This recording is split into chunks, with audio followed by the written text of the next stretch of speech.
Hello everyone, आज हम कर रहे हैं language across the curriculum. Most important topic है। अगर आप बीएड के लिए प्रिपेयर करें या किसी भी टीचिंग से रिलेटेड कंपैटिटिव एग्जाम पे अगर आप प्रिपेयर करेंगे तो उसमें भी लैंग्वेज अक्रॉस द करिकुलम से ढेरों क्वेश्चन जो है प्रीवियस ईयर्स में पूछे गए हैं।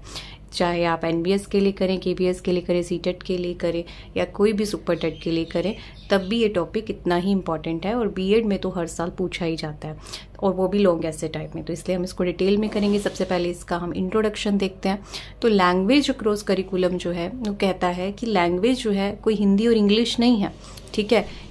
इसको आप हर सब्जेक्ट में लर्न करते हो, चाहे आप मैथ्स पढ़ रहे हो, साइंस पढ़ रहे हो, ईवीएस पढ़ रहे हो, सोशल साइंस पढ़ रहे हो, कॉमर्स पढ़ रहे हो, उसमें भी जो है लैंग्वेज होती है, ठीक है। या तो हिंदी मीडियम होगी या इंग्लिश मीडियम होगी या फिर आपके कोई मदर टंग के से रिलेट करती होगी, तो उसमें भी तो आप लैंग्वेज को पढ़ते ही हो ना। तो वो आप जो लैंग्वेज जो है उसके लिए कोई सेपरेट क्लास नहीं है, हिंदी और इंग्लिश ही होनी चाहिए, हर सब्जेक्ट से ही लिंक होनी चाहिए लैंग्वेज। मतलब आप सब्जेक्ट के थ्रू भी लैंग्वेज को लर्न करते रहते हो, ठीक है। उसको कंबाइन करके पढ़ना। अब इसमें जो है वैसे तो हम लर्न करते हैं, लेकिन हम एम्फेसाइज किस पे करते हैं, ज़्यादा सब्जेक्ट पे करते हैं। तो इस पर्टिकुलर टॉपिक में एम्फेसाइज किया जाता है कि भाई टीचर को मैथ्स पढ़ा रही है तो कुछ ऐसी वोकेबलरी लेनी चाहिए जिससे बच्चे की इंग्लिश भी इम्प्रूव हो। साइंस पढ़ा रही है तो साइंस वाले टीचर को साइंस के साथ साथ कुछ ऐसी साइंस की ऐसी टर्म्स जो कि इंग्लिश के अंदर है उसको यूज़ करना चाहिए बार बार, और बच्चों को बार बार बताना चाहिए ताकि उनकी इंग्लिश भी इम्प्रूव हो और साइंस तो वो पढ़ ही रहे हैं, वो सब्जेक्ट भी इम्प्रूव हो, ठीक है। तो ऐसे सब्जेक्ट से लिंक करके भी आप जो है लैंग्वेज को दोनों को कंबाइन करके बहुत अच्छे से सीख सकते हो। तो लैंग्वेज जो है मीडियम है थिंकिंग का, लर्निंग का और कम्युनिकेशन का। अब मीनिंग क्या है लैंग्वेज अक्रॉस करिकुलम का? अगर आपको इसकी डेफिनेशन लिखनी हो तो सबसे पहले मीनिंग को आप नैरो सेंस में और वाइडर सेंस में एक्सप्लेन कर सकते हो। नैरो सेंस में हमने ऑलरेडी समझ लिया इंट्रोडक्शन के अंदर कि जब आप किसी भी सब्जेक्ट के थ्रू जो है इंग्लिश को पढ़ रहे हो, ठीक है, गैर भाषा जो विषय है उसके साथ जो है आप भाषा को सार्थक रूप से प्रयोग कर रहे हो, मीनिंगफुली जो है उसका यूज़ कर रहे हो।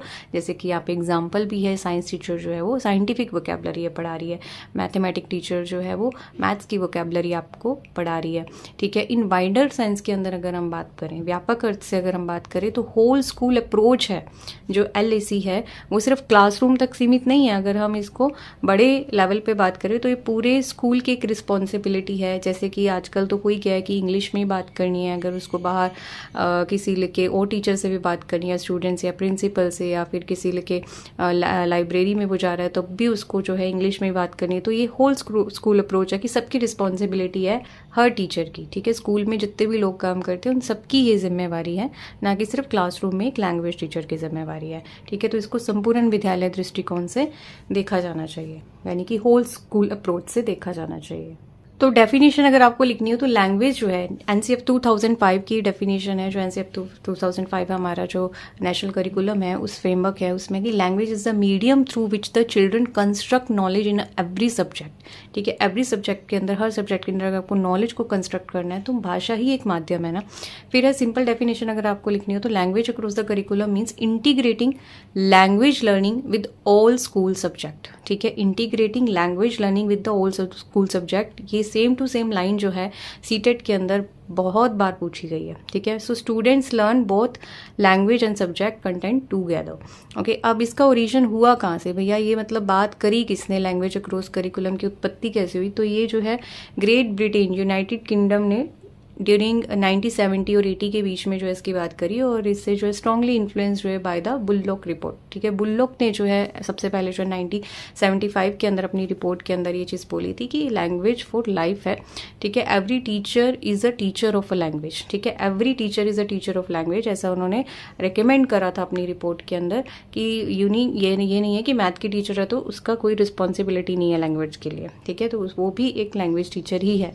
तो इस तरह से उन्हें संबोधित किया, और उनका मेन जो टाइटल थी रिपोर्ट की वो क्या थी? Language of life. Now principles की बात करें, सिद्धांत की बात करें, तो शेयर्ड रिस्पॉन्सिबिलिटी है, every teacher is a language teacher, ठीक है।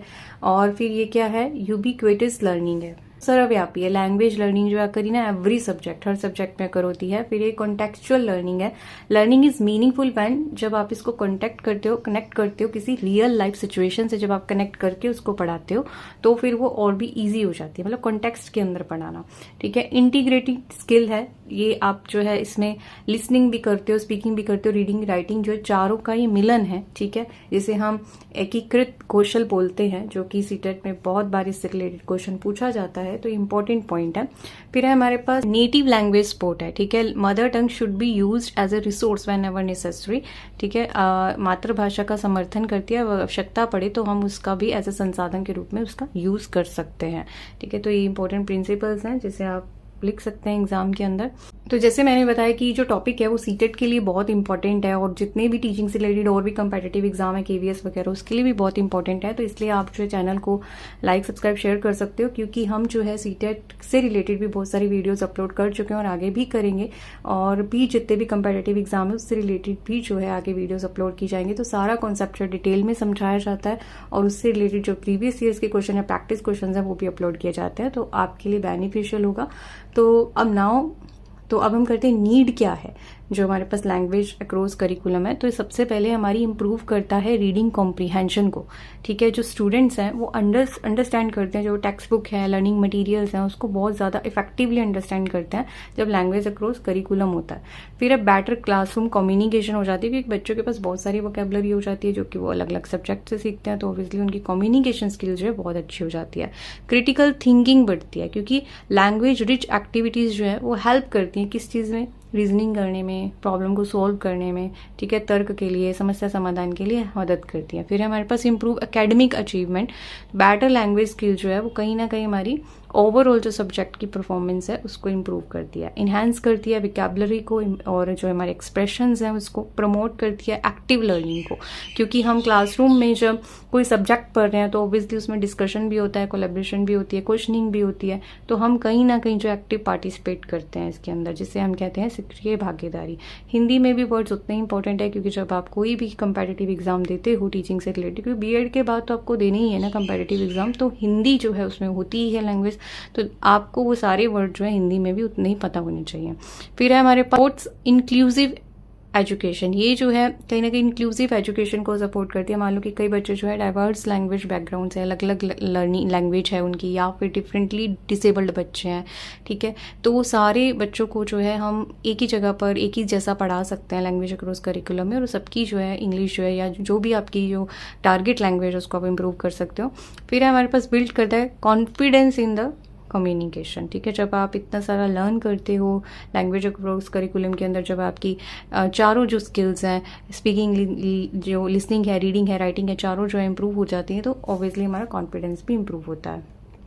नाउ वी हैव बेनिफिट्स क्या हैं और इसके एडवांटेजेस क्या हैं, जो कि इंपॉर्टेंट है। लॉन्ग ऐसे टाइप में क्वेश्चन पूछा जाता है, और जितने कंपेटिटिव एग्जाम है उसमें भी इससे क्वेश्चन बहुत सारे आते हैं। तो अकेडमिक बेनिफिट है, हमारे पास लैंग्वेज बेनिफिट है और सोशल बेनिफिट है। तो सबसे पहले हम अकेडमिक बेनिफिट देखते हैं।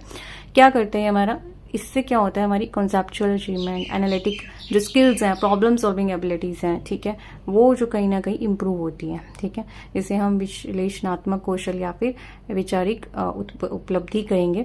फिर हमारे पास इन्हेंस करती है मेमोरी को हमारी, ठीक है, स्मृति को, ध्यान को, संज्ञानात्मक जो कॉग्निटिव फ्लेक्सिबिलिटीज़ हैं, मतलब सोचना हमारा और रीजनिंग देना, ये सारी मेंटल रिलेटेड जो चीज़ें हैं वो कहीं ना कहीं फ्लेक्सिबल होती हैं, इंप्रूव होती हैं। और ये सपोर्ट करता है हमारी एकेडमिक परफॉर्मेंस को, और इनकरेज करता है इंडिपेंडेंट लर्निंग एंड क्यूरियोसिटी हमारी इंक्रीज होती है इससे। ठीक है, और कहीं ना कहीं हमारी जो है ब्रॉडनेस आती है नॉलेज के अंदर और अंडरस्टैंडिंग के अंदर। ठीक है, विस्तार आता है। और लैंग्वेज बेनिफिट की बात करें तो इससे जो है वोकेबलरी इंप्रूव होती है, हमारे जो वर्ड्स को हम नेचुरली यूज़ करते हैं, प्रोनाउंसिएशन इंप्रूव होती है, writing skill, reading skill, listening, speaking help करते हैं effective communication in diverse context के अंदर। और हम इसमें जो डेवलप करते हैं sensitivity towards nuances and expressions, यानी कि जो भी हमारी सूक्ष्म भाव हैं, ठीक है, उसको हमें बताना है, तो वो कहीं ना कहीं हमारे एक्सप्रेशंस जो हैं वो इम्प्रूव होते हैं। और स्ट्रेंथन करता है हमारी एबिलिटी को to learn more language easily. ठीक है, सोशल बेनिफिट की बात करें तो हम अपने आप को ज़्यादा अच्छे से एक्सप्रेस कर सकते हैं कॉन्फिडेंटली, हमारे अंदर टीम वर्क और कॉपरेशन जो है और हेल्दी इंट्रैक्शन जो है वो बढ़ता है।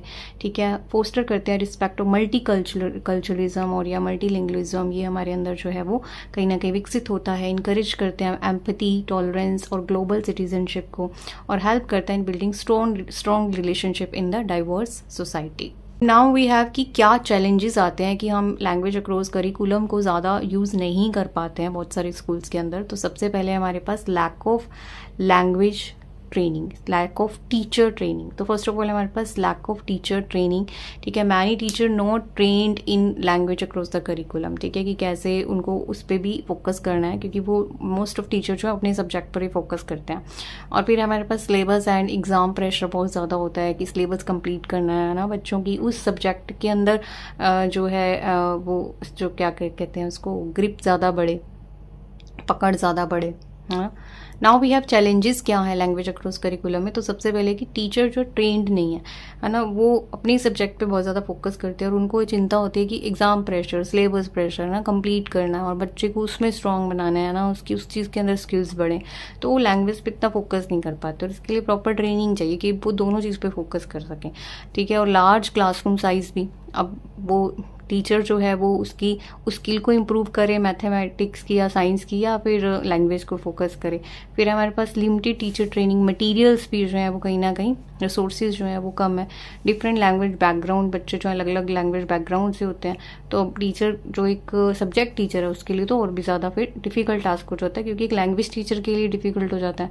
लो रीडिंग हैबिट्स जो है वो भी कहीं ना कहीं एक चैलेंज होता है। फिर सजेशन क्या है इसको इफेक्टिव बनाने के, हम कह सकते हैं कंडक्ट करें रेगुलर टीचर ट्रेनिंग प्रोग्राम्स हो इसके ऊपर, ठीक है। सेटअप क्लासरूम रीडिंग कंसर्न्स और यूज़ मल्टीलिंगुअल टीचिंग स्ट्रेटजी का आप यूज़ करें, और इनकरेज ग्रुप डिस्कशन और क्लासरूम इंटरेक्शन, या टॉपिक है जैसे टीचर ने मैथ्स का पढ़ा दिया है, साइंस का पढ़ा दिया, उसके बाद जो डिस्कशन हो रही है वो उसी लैंग्वेज में हो जिसको हमें इम्प्रूव करना है। तो ये एक अच्छा तरीका है ना, इसमें जो है टीचर को ज़्यादा एफर्ट्स भी नहीं लग रहे और बच्चा जो है कम्युनिकेशन का यूज़ भी कर रहा है, लैंग्वेज का यूज़ भी कर रहा है। तो और develop language rich classroom materials, ठीक है। प्रमोट रीडिंग राइटिंग स्पीकिंग, जो है वो ज़्यादा टीचर जो है बारी बारी क्वेश्चन पूछे, ठीक है, ये कर सकते हैं।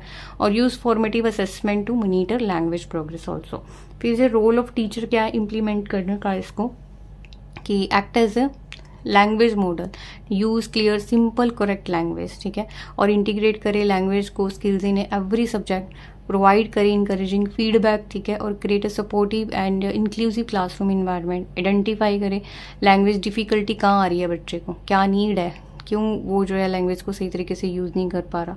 कोलैबोरेट करे with the parents and community, और continuously upgrade on language also और टीचिंग स्किल्स, ठीक है। इसके अलावा आप NCF 2020 के बारे में भी थोड़ा सा ऐड ऑन कर सकते हैं कि उसमें भी जो है लैंग्वेज करिकुलम के ऊपर एम्फेसाइज किया गया, मल्टीलिंगुअलिज्म का यूज़ करने के लिए कहा गया है, जो हमारी 2000 आई है 2020 की उसके अंदर, ठीक है। तो इसके अंदर इतना लिखना इनफ रहेगा। Thank you so much for watching, stay blessed, stay happy.